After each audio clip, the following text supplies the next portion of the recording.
வணக்கம் திரு சுரேஷ் பார்த்தசாரதி. பங்குச்சந்தை முதலீட்டிற்கும் mutual fund முதலீட்டிற்கும் இடையே இருக்கிற வித்தியாசம் என்ன அப்படின்னு நாமக்கலை சேர்ந்த பழனிசாமி அப்படின்ற நேயர் அவருடைய கேள்வியை முன் வச்சிருக்காரு. அவருடைய கேள்விக்கு உங்களுடைய விளக்கம்.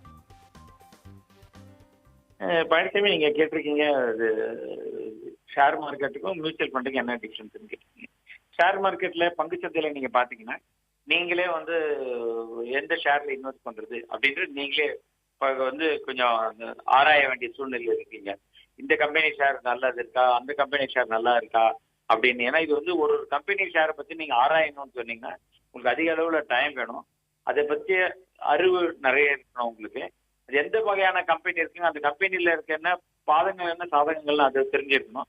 அதே மாதிரி இருக்கிற இன்னொரு கம்பெனி அவங்க இவங்களோட எப்படி பண்றாங்க, அவங்களுக்கு என்னென்ன மாதிரி ரிஸ்க் இருக்கு, அதெல்லாம் நம்ம தெரிஞ்சுக்க வேண்டிய சூழ்நிலை இருக்கு.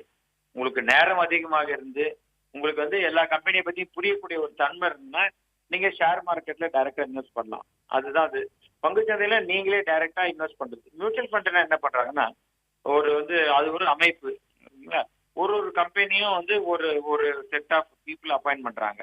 ஒரு ஃபண்ட் மேனேஜர்னு அப்பாயின்ட் பண்றாங்க, ஒரு ட்ரஸ்டின்னு அப்பாயின்ட் பண்றாங்க, ஒரு ரிஜிஸ்ட்ரார் ஏஜென்ட் இப்படின்னு அப்பாயின்ட் பண்றாங்க. இவங்களோட வேலை என்னன்னா, இந்த ஃபண்ட் மேனேஜர்ன்ற அவரோட வேலை என்னன்னா அவங்க கீழே ரிசர்ச் அனலிஸ்ட் இருப்பாங்க. இப்போ இந்தியாவில் பரவலா பாத்தீங்கன்னா ஒரு 200 கம்பெனியை தான் இந்த மியூச்சுவல் ஃபண்ட் எல்லாம் ரிசர்ச் பண்ணி அதுல தான் இன்வெஸ்ட் பண்றாங்க. இந்த 200 கம்பெனில எந்தெந்த கம்பெனிகள் பெட்டரா இருக்கு, எந்தெந்த கம்பெனி கொஞ்சம் மோசமா இருக்கு அப்படின்னு பார்ப்பாங்க. இல்லை ரெண்டாவது, எந்த கம்பெனிக்கு இன்னும் ஒரு 2-3 வருஷம் கழிச்சு நல்ல பிரகாசமான வாய்ப்பு இருக்கு, இப்போ கொஞ்சம் கஷ்டப்படுற கம்பெனி, இந்த மாதிரி கம்பெனிகளை செலக்ட் பண்ணி அந்த கம்பெனில இன்வெஸ்ட் பண்ணுவாங்க.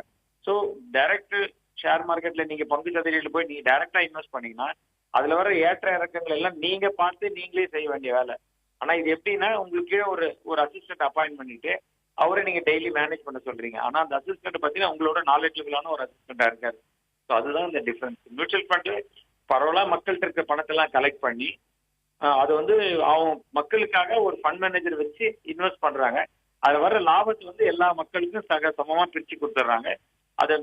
அந்த வேலையை செய்யறதுக்கு அவங்களுக்கு ஒரே ஒரு ஃபீஸ் எடுத்துக்கிறாங்க. அதுதான் இந்த மியூச்சுவல் ஃபண்ட்.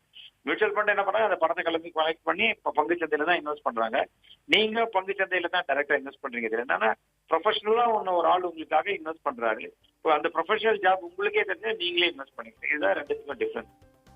நேரின் கேள்விக்கான உங்களுடைய விளக்கங்களுக்கு நன்றி திரு சுரேஷ் பார்த்தசாரதி.